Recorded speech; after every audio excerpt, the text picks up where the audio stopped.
Welcome to Muslim Apologetics Australia.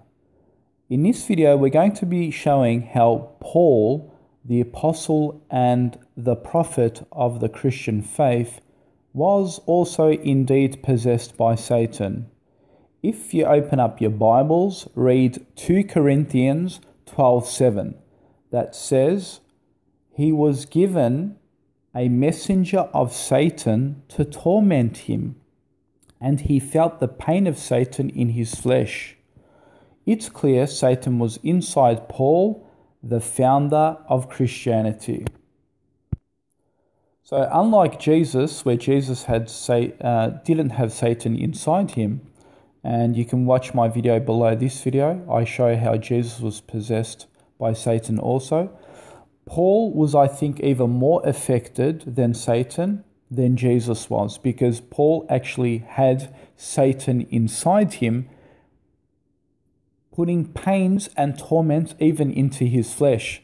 And if you notice, Christian apologists say that being possessed is actually having the demon inside you. So here we have a verse where it says that the messenger of Satan was inside Paul and it was giving him pain in his flesh. So it was inside his flesh giving him pain. Now it gets even more interesting. If you open up 2 Corinthians 12, he was sent a messenger of Satan that never left him. That means he wrote his epistles under the influence of a messenger of Satan. He requests God 3 times for Satan to leave him, but God did not allow Satan to be removed from Paul. Now, what does that say? Can you imagine? I mean, if a verse like this was found in the Quran or the Hadith with Prophet Muhammad, the Christians would have a field day with it and say, look, Satan could not ever leave Muhammad. So Muhammad was possessed forever. Muhammad even asked Allah for Satan, Iblis, to leave him, but Allah did not allow it. Can you imagine how much of a field day of fun the Christians would have with this? This is the founder, the one that came with the New Testament. Paul, who is basically the founder of the New Testament, he has Satan beside him, and he asks God, he prays to God for Satan to leave him, and God does not allow it. 3 times he asks him. So what is it to say that Paul wasn't influenced by the messenger of Satan when he was actually writing his epistles? Can you imagine? You're sitting there, Satan's constantly with you, and you're writing your epistles. Would you really trust that man, would you? Can you imagine Paul came to you and said, look, I'm an apostle, I'm a prophet, and I saw Jesus in a vision, but I also must inform you that Satan is next to me and he's always with me. Would you really trust an apostle like that, that tells you that Satan is side by side with Paul?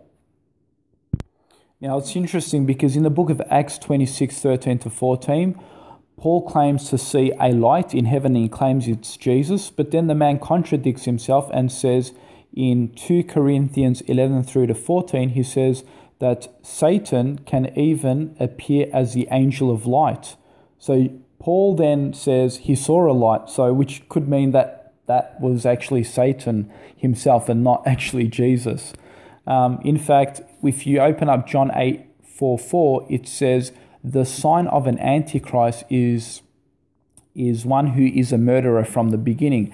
And we know that according to the Bible, that Paul used to be a murderer from the very beginning. In Acts 22:4, he persecuted both men and women, innocent Christians. He even ruined churches in Acts 8:3.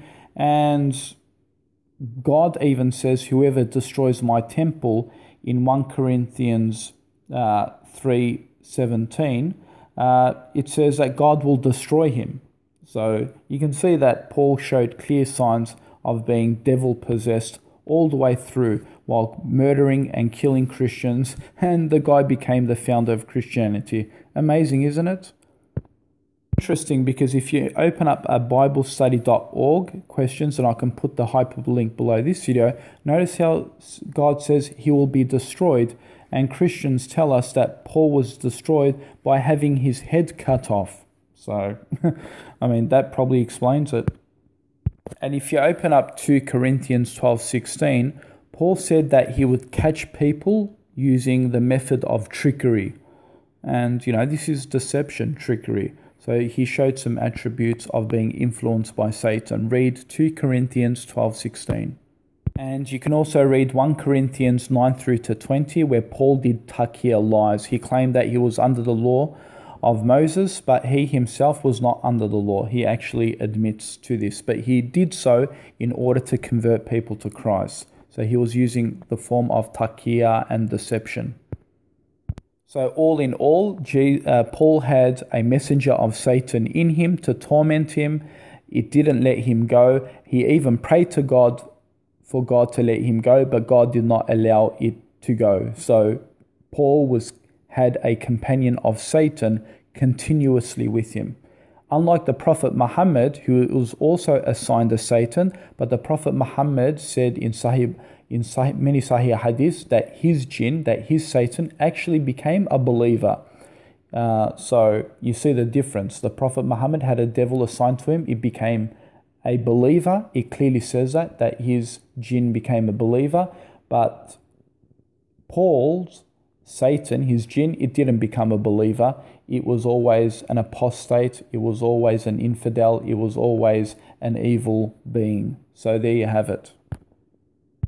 Some Christian apologists amazingly say that Paul was given a messenger of Satan so that he could be humbled. I mean, what kind of response is that?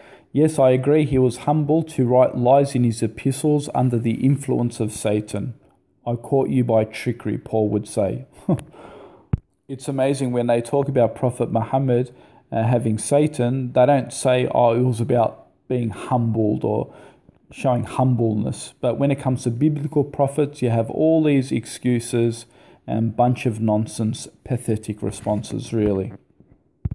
Some Christian apologists say it wasn't even Satan, like they even deny what came to Paul. They say it was a messenger of Satan. And then they're basically saying it wasn't Satan himself. However, this can be clearly disproved because Paul said that even an angel can come to you as light, right? Meaning that Satan can appear as the angel of light. So if Satan can appear as the angel of light, this could also mean that Satan can appear as a messenger, right? Can't he do that? So the Christians have no escape. The clear messenger of Satan that came to Paul was Satan himself in the form of Satan.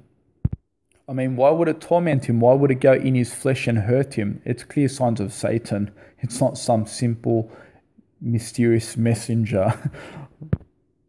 It's also bizarre how these people say, Muhammad, an angel met Muhammad in a cave and this angel actually squeezed the prophet. So it means that this angel must be a devil. Yet Paul was given a messenger of Satan to actually torment him in his flesh. Yet they say, it wasn't a demon possessed.